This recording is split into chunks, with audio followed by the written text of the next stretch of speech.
saja.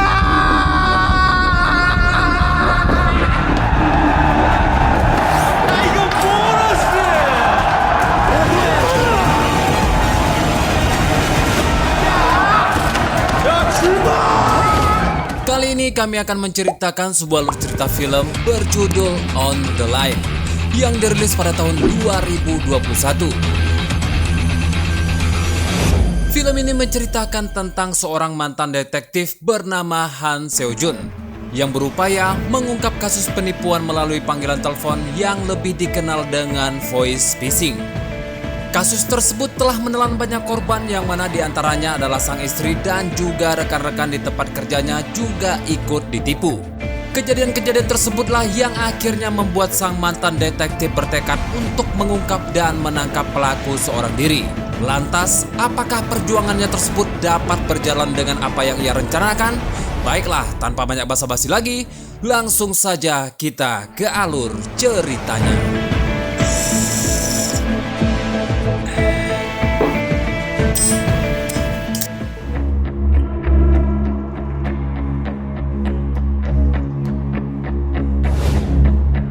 Film diawali dengan memperlihatkan suasana kota Busan di mana seorang mantan detektif bernama Han Seo, kita panggil saja Han, sedang bekerja sebagai kepala mandor di salah satu lokasi konstruksi. Karena kerjanya yang cukup bagus dan memuaskan, ia akhirnya dipanggil oleh bosnya yang mana ternyata bosnya memberikan dirinya kenaikan gaji dan juga tiket liburan kepada Han.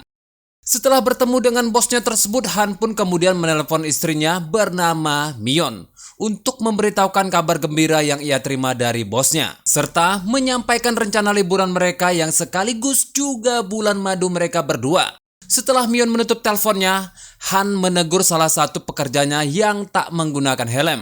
Han sempat curiga pada pekerja tersebut, namun ia memilih untuk mengabaikannya. Tak berselang lama, terlihat dua orang pekerja yang tengah sibuk bekerja yang mana salah satu dari pekerja tersebut mengalami insiden yang tak terduga. Semua orang dibuat panik, begitu juga dengan Han. Namun di satu sisi, Han tetap mencoba untuk tenang dan menyelamatkan pekerjanya tersebut. Pekerja yang lainnya mencoba untuk menghubungi bos mereka dan juga ambulan. Namun anehnya, tiba-tiba saja di area tersebut tidak ada sinyal sama sekali. Di saat Han berusaha meraih tangan pekerja yang coba ia selamatkan itu, tiba-tiba saja besi penyangga yang menopang pekerja itu malah terlepas. Namun beruntungnya, Han masih sempat meraih tangannya dan pekerja tersebut pun dapat diselamatkan. Di sisi lain, Mion yakni istri Han mendapatkan telepon dari nomor tak dikenal, yang mana orang di balik telepon tersebut memberitahukan kepada Mion bahwa dirinya adalah pengacara Han, yang mana saat ini Han tengah berada di kantor polisi akibat kecelakaan di tempat kerjanya. Han yang merupakan seorang mandor dituduh lalai hingga menyebabkan kematian salah seorang pekerja. Mion yang tentu saja panik dan bingung dengan kabar yang baru saja ia dengar, lantas mencoba untuk menghubungi Han. Namun sayangnya ia tak bisa dihubungi karena lokasinya tidak ada sinyal. Mion yang semakin panik kemudian berencana untuk pergi ke kantor polisi, namun belum sempat ia beranjak dari tempatnya, tiba-tiba teleponnya berdering yang mana orang di balik telepon tersebut mengaku sebagai seorang polisi dari kantor Busan dan memberitahukan bahwa Han telah ditahan di kantor polisi Busan.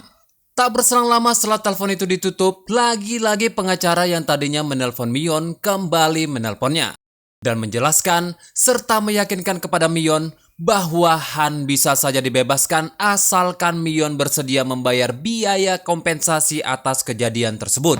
Mion yang tak ingin Han ditahan pun tak mempunyai pilihan lain, yang mana ia kemudian dipandu oleh si pengacara untuk mentransfer uang sebanyak $60.000 atau 875 juta rupiah ke nomor rekening yang ada di website firma hukumnya.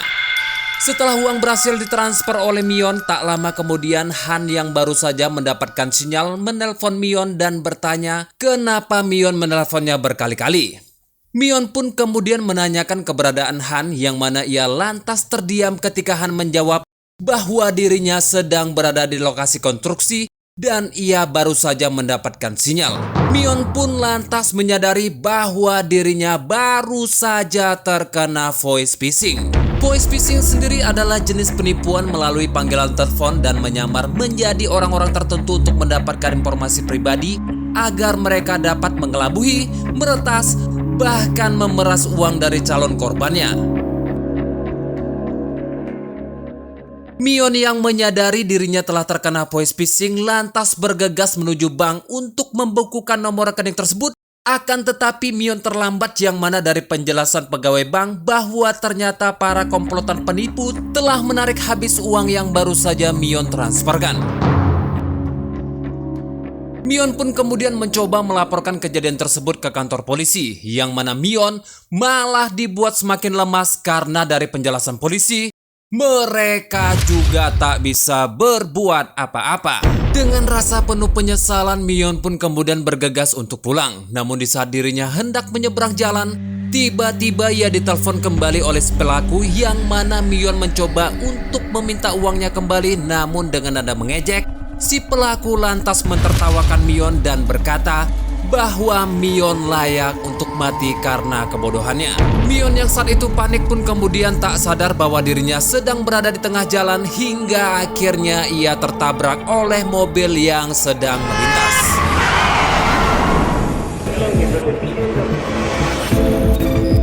Dari catatan kepolisian, kejadian penipuan semacam ini atau yang lebih dikenal dengan voice phishing sudah sering terjadi di Busan, bahkan sudah menelan banyak sekali korban dengan kerugian per hari lebih dari 20 miliar rupiah. Yang mana polisi juga sudah menemukan bahwa uang-uang tersebut ditransfer ke agen penukaran uang, dan agen penukaran uang mengirimkan uang tersebut dalam bentuk tunai ke si pelaku yang berada di Cina. Walaupun mengetahui pelaku penipu berada di Cina, namun polisi tetap kesulitan untuk melacak lokasi si pelaku karena tak ada catatan transfer melalui bank, atau bisa disebut juga tindakan mereka adalah pencucian uang.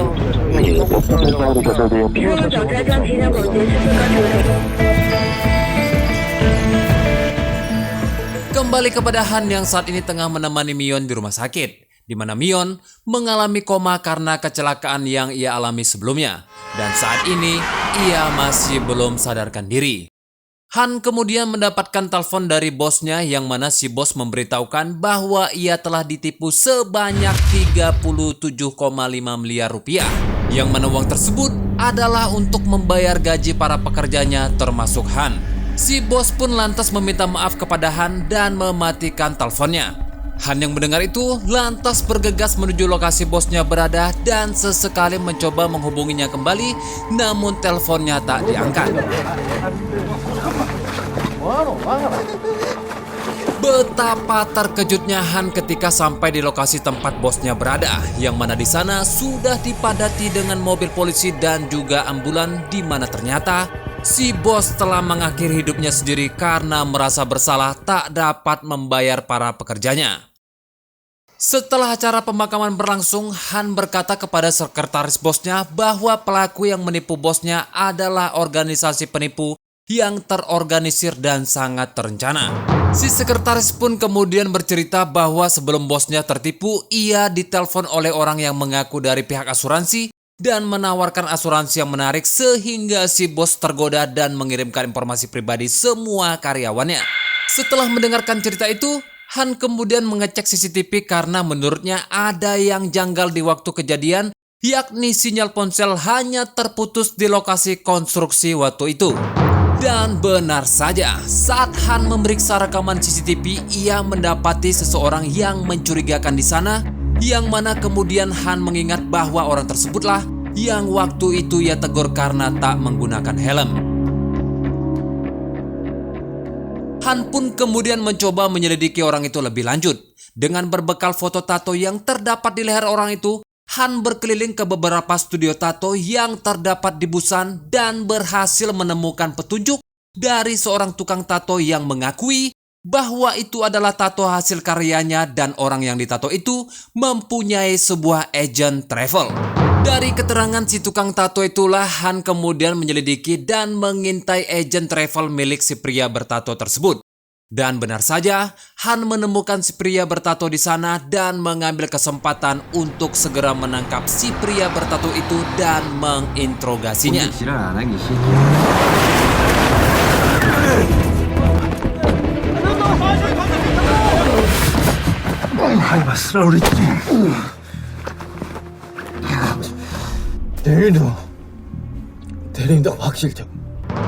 Singkat cerita, Han berhasil menginterogasi si pria bertato dan membawa si pria bertato ke kantor polisi.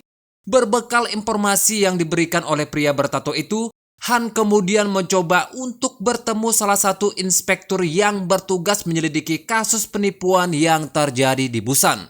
Han kemudian memberikan informasi yang ia dapatkan dari pria bertato di mana orang dari jaringan penipuan yang bertanggung jawab di Korea bernama Tuan Park.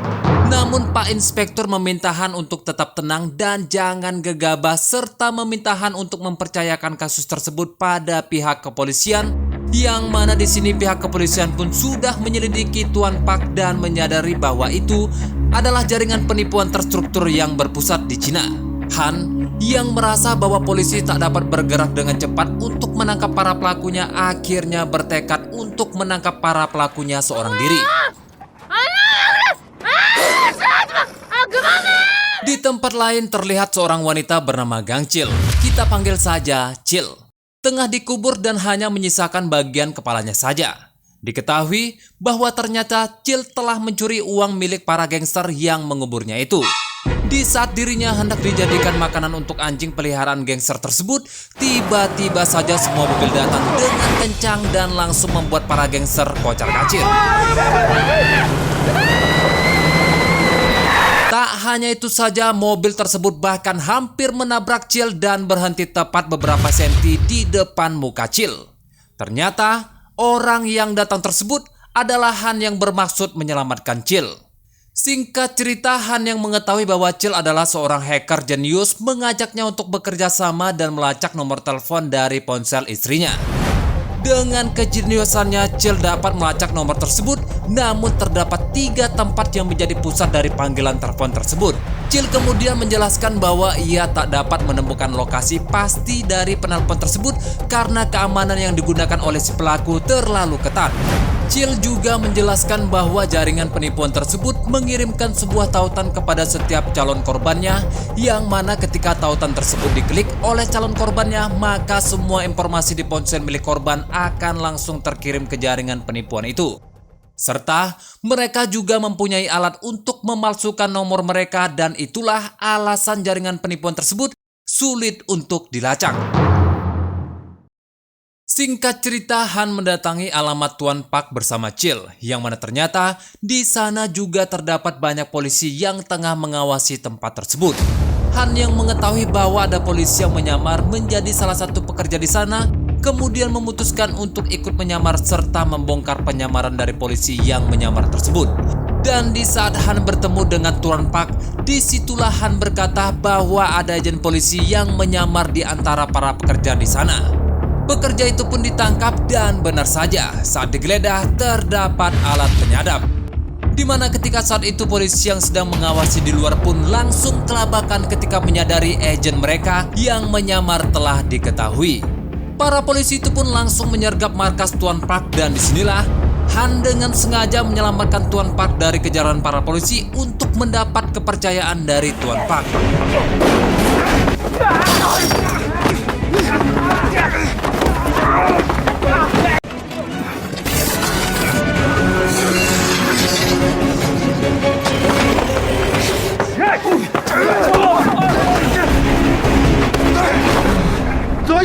Inspektur kepolisian yang mengetahui bahwa Han membantu Tuan Park kabur merasa sangat marah dan kemudian berpikir kemungkinan besar Han membantu Tuan Park adalah untuk menyusup ke jaringan penipuan tersebut. Terlebih lagi ketika polisi mengecek latar belakang Han, ternyata diketahui bahwa Han adalah seorang mantan detektif yang juga memiliki prestasi dalam mengungkap sebuah kasus besar di masa lalu.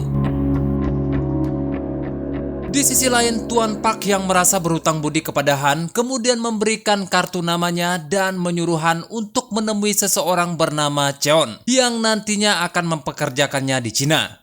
Setelah ia diturunkan oleh Tuan Pak di tengah perjalanan, Han kemudian menelpon polisi dan memberitahukan nomor plat mobil serta tipe mobil yang dipakai oleh Tuan Pak kepada kepolisian. 가져왔어? Keesokan harinya, Han diantar oleh Cil ke bandara dan tak lupa pula Cil telah menyiapkan identitas palsu untuk Han dan menyuruh Han untuk menghafal data-data identitas palsunya itu.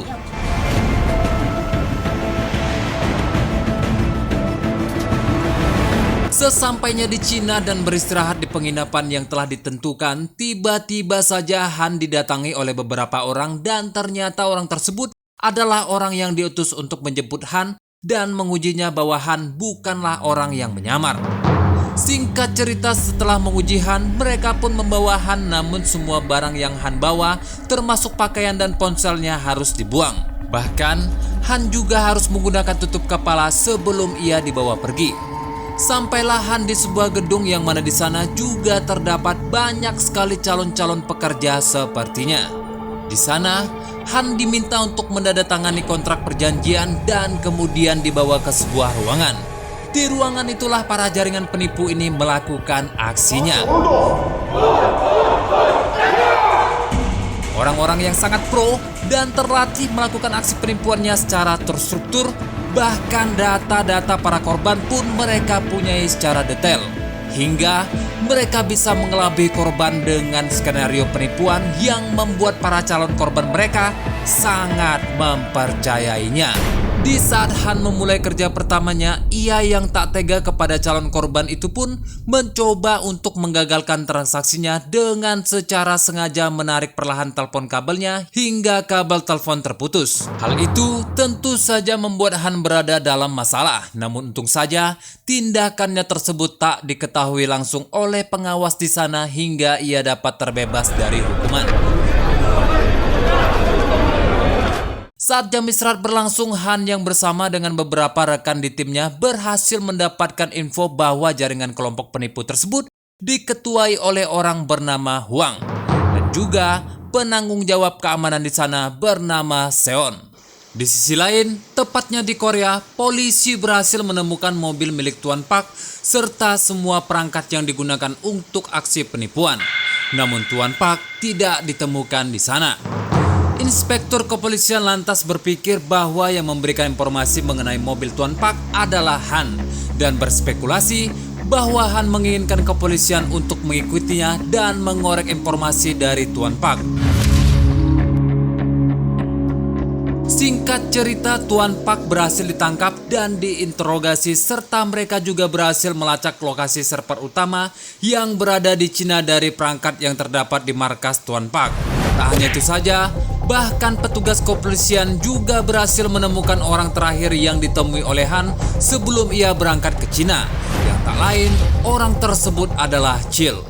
Kembali kepada Han yang saat ini sedang menggali informasi lebih dalam tentang jaringan penipuan voice phishing. Yang mana ketika ia melihat seseorang menggunakan gelang biru, ia lalu bertanya kepada rekan timnya apa fungsi dari gelang tersebut. Di mana rekannya lalu menjawab bahwa yang menggunakan gelang biru tersebut adalah orang-orang dari tim perencanaan yang menentukan skenario yang akan digunakan untuk mengelabui calon-calon korban mereka. Rekannya itu juga berkata jika Han ingin masuk ke tim perencanaan, maka ia harus mengambil hati ketua tim perencanaan yang bernama Ketua Guak. Dan setelah rekannya mengatakan hal itu, tiba-tiba saja Ketua Guak turun sambil berteleponan. Mendengar suara dari Ketua Guak, Han pun kemudian teringat dengan rekaman suara yang telah menipu istrinya yang mengaku menjadi seorang pengacara. Disinilah Han mengetahui bahwa orang yang menipu istrinya adalah Ketua Guak. Tujuan Ketua Guak mendatangi tempat itu adalah karena ia mendapatkan laporan bahwa ada salah satu bawahannya yang memberikan nomor rekening pribadinya ke calon korbannya dan bukan nomor rekening jaringan penipuan mereka. Mengetahui hal itu tentunya membuat Ketua Guak sangat marah dan bertujuan untuk menghukum bawahannya itu. Seon yang bertugas sebagai ketua tim keamanan kemudian memberikan hukuman kepada orang tersebut.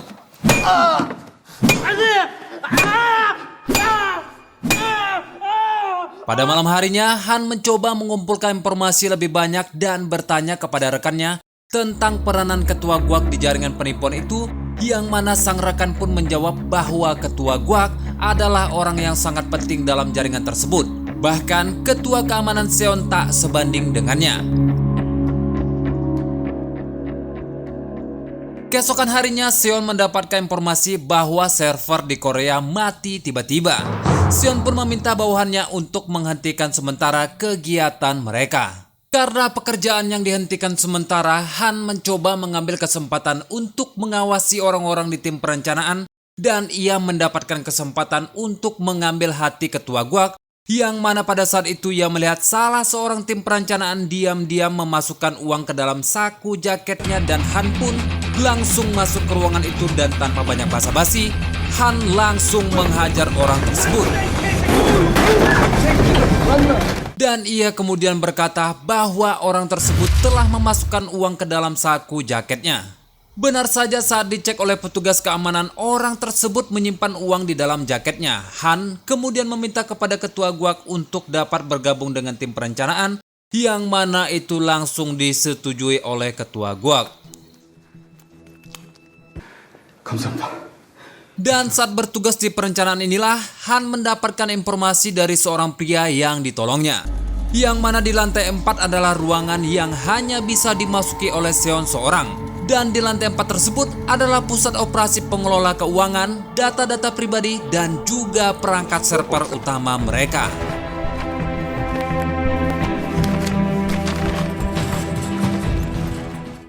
Sementara itu, ketua keamanan Seon dihubungi oleh Direktur Hwang yang memintanya untuk menyelesaikan masalah di Korea dan juga meminta Seon untuk mengawasi ketua guak karena disinyalir ketua guak bisa saja mengkhianati mereka. Di sisi lain, terlihat Han sedang berada di ruangan ketua guak. Di sana ia diberikan pelajaran khusus oleh ketua guak yang mana pada awalnya ketua guak merasa curiga terhadap Han. Namun di sini Han berhasil meyakinkannya kembali. Tak berselang lama telepon pun berdering yang mana itu adalah telepon dari Direktur Hwang. Dari pembicaraan mereka, Direktur Hwang meminta kepada ketua guak untuk segera menyelesaikan proyek besar yang telah ia susun. Dan tak hanya itu saja, di sini Direktur Hwang mengingatkan kembali kepada ketua guak bahwa ia harus mengetahui tempatnya dan mengikuti semua perintahnya. Pasalnya ketua guak telah diselamatkan oleh Direktur Hwang serta diberi jabatan dan kekayaan yang berlimpah. Kembali kepada Han yang pergi meninggalkan kantor ketua guak. Di sini ia berhasil diam-diam membawa sebuah bola golf yang ia gunakan untuk mengganjal pintu lift. Singkat cerita, saat malam hari dan semua pegawai tengah terlelap, Han pun menjalankan aksinya dan disinilah Han tak sengaja mendengar percakapan ketua guak dengan seseorang di teleponnya yang mana dari percakapan mereka, ketua guak berencana untuk mengkhianati Direktur Hwang. Han juga mengetahui bahwa ketua guak menyembunyikan ponselnya di suatu tempat. Singkat cerita, ketika penjagaan di sana sedang lengah, Han mengambil kesempatan itu untuk membuka pintu lift dan memanjat dari sana ke lantai 4. Setibanya di lantai 4, Han melihat ketua Seon menerima telepon dan disinilah Han mengambil kesempatan untuk masuk dan mengirimkan data-data yang ada di laptop ketua Seon kepada Chil.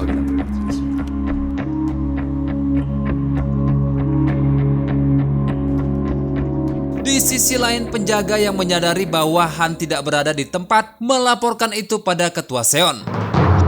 Han yang mengetahui itu pun lantas bergegas untuk pergi dari lantai 4, namun saat ia berhasil kembali ke lantai 3, ia bertemu dengan seorang pekerja yang sebelumnya pernah ia bantu. Beruntungnya pekerja tersebut bisa diajak bekerja sama dan Han pun langsung berlari ke kamar mandi.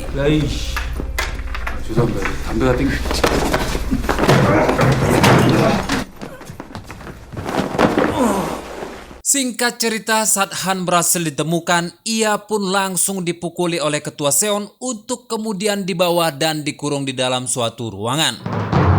Sementara itu di tempat lain, terlihat Chil sedang terdesak dan dikejar-kejar oleh gangster yang sebelumnya ia tipu. Di saat yang terdesak itulah, tiba-tiba saja pesan dari Han masuk.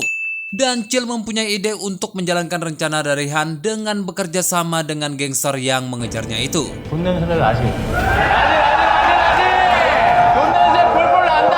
Kembali ke ke Cina, tepatnya di markas jaringan penipu, terlihat proyek yang direncanakan oleh ketua Guak dimulai. Mereka yang telah mengantongi data-data pribadi dari calon korbannya yang hendak melamar pekerjaan pun langsung melancarkan aksinya. Para calon-calon korban ditelepon dan mulai diyakinkan bahwa mereka diterima bekerja di perusahaan yang mereka lamar. Satu demi satu para korban berhasil ditipu dengan sempurna. Dalam waktu singkat, jutaan dolar sudah terkumpul di rekening dan akan segera dicairkan.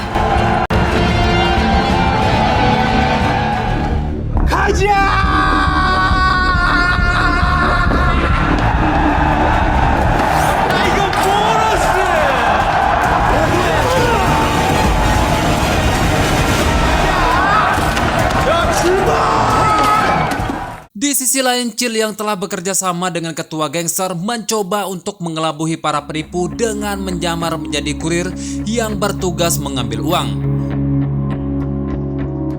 Namun sialnya mereka, kurir yang asli malah datang dan mereka pun akhirnya ditangkap. Saat mereka akan dieksekusi, beruntungnya petugas kepolisian datang dan langsung menggerebek tempat tersebut serta menangkap para kurir penipu tersebut. Cil pun kemudian diinterogasi oleh inspektur kepolisian dan tak ada pilihan lain memang bagi Cil yang mana ia kemudian mengakui bahwa di ponselnya terdapat data-data yang dikirimkan oleh Han dan Cil juga bersedia bekerja sama dengan kepolisian. Di kantor pusat jaringan penipuan, ketua Seon mendapatkan informasi bahwa agen penukaran uang mereka telah ditangkap. Dan juga ia mendapatkan info bahwa Han berhasil kabur dari ruangan tempat ia ditahan dan mematikan listrik di gedung tersebut. Han yang pada saat itu mencoba mengambil ponsel milik ketua Guak yang ia ketahui disembunyikan di suatu tempat, malah ketahuan oleh ketua Guak dan ia pun harus berhadapan dengan ketua Guak.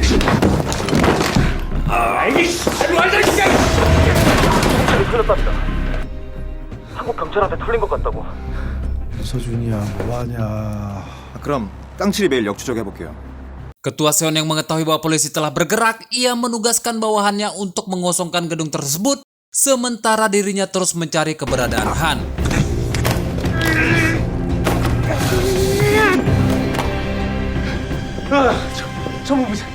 Ketika ketua Seon memasuki ruangan ketua Guak, ia mendapati ketua Guak tengah berduel dengan Han serta ia mendapati ponsel milik ketua Guak. Di situ ketua Guak mencoba berkelit dan mengatakan bahwa ponsel tersebut adalah milik Han. Namun ketua Seon tak percaya begitu saja dan lantas menyerang ketua Guak. Duel pun terjadi antara ketua Seon dan ketua Guak, yang mana dari duel di antara mereka dapat dimenangkan oleh ketua Guak dengan bantuan bawahannya. Sementara Han berusaha melarikan diri dan tak lupa pula ia mengambil ponsel milik ketua Guak. Han mencoba mencari sinyal dengan menaiki gedung tersebut lantai demi lantai. Dan saat ia berhasil mencapai atap gedung, ia pun mencoba mengirimkan pesan yang berisikan titik koordinat keberadaan kepada pihak kepolisian. Namun sesaat setelah ia berhasil mengirimkan pesan tersebut, ia langsung digerebek oleh anak buah ketua Guak dan dibawa ke sebuah ruangan. Di ruangan tersebutlah tiba-tiba saja Direktur Huang menelpon dan memberitahukan akan segera ke lokasi tersebut. Ketua Guak yang sangat frustasi karena rencananya gagal dan juga mengetahui bahwa Direktur Huang akan segera ke sana, kemudian mempunyai ide untuk mengkambing hitamkan Han. Ketua Guak yang mengetahui bahwa mertua Han mempunyai pinjaman di bank pun lantas mengancam Han akan menipu mertuanya jika Han tak mau bekerja sama dengannya. Han yang tak mempunyai pilihan lain terpaksa mengiyakan keinginan ketua Guak. Tak lama kemudian ketua Guak pun menelpon Direktur Huang dan berkata bahwa kegagalan mereka adalah karena seorang bernama Han yang adalah seorang mantan anggota polisi menyusup ke sana dan mengacaukan semua proyek mereka. Tak hanya itu saja, ketua Guak berkata kepada Direktur Huang bahwa yang membunuh Seon adalah Han, serta meminta Direktur Huang untuk tidak ke sana karena situasinya sudah dapat ditangani olehnya sendiri.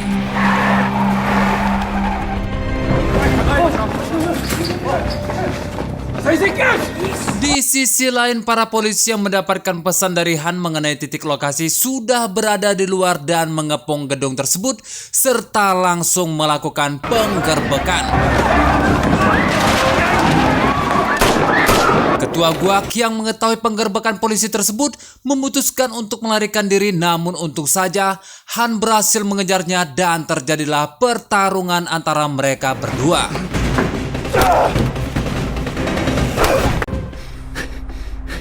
Yang mana ketika Ketua Guak dalam kondisi terdesak dan tengah terlilit kabel dibuat tak berdaya, dan disitulah Han menodongkan pistol yang mana secara sengaja Han menembakkan pistol tersebut ke udara hingga suara tembakan pun terdengar oleh para polisi dan langsung mendatangi asal suara tersebut, dan Ketua Guak pun berhasil ditangkap. 고마워요. Setelah penangkapan Ketua Guak tersebut, Chil dan juga Han mencoba untuk menangkap Direktur Huang, yang mana cara menangkap Direktur Huang adalah dengan menggunakan cara yang sama dengan metode penipu yang dilakukan Direktur Huang beserta para jaringannya. 고마워. 내 장소 알아보고 연락하지. Alhasil, dalang dibalik penipuan dengan metode voice phishing pun berhasil ditangkap. Dan juga kerugian yang dialami oleh para korban pun berhasil dikembalikan secara utuh. Tak hanya itu saja, Mion yakni istri Han akhirnya sadar dari komanya. 반드시 뿌리 뽑길 바라리. 반드시 잡아내겠습니다. Beberapa waktu berlalu, Han yang dulunya adalah mandor bangunan sekaligus mantan anggota kepolisian kini ditugaskan kembali menjadi petugas kepolisian dan menjabat sebagai sersan yang ganteng dan gagah berani. Dan film pun berakhir. Ending yang sangat-sangat mau voice phishing kan.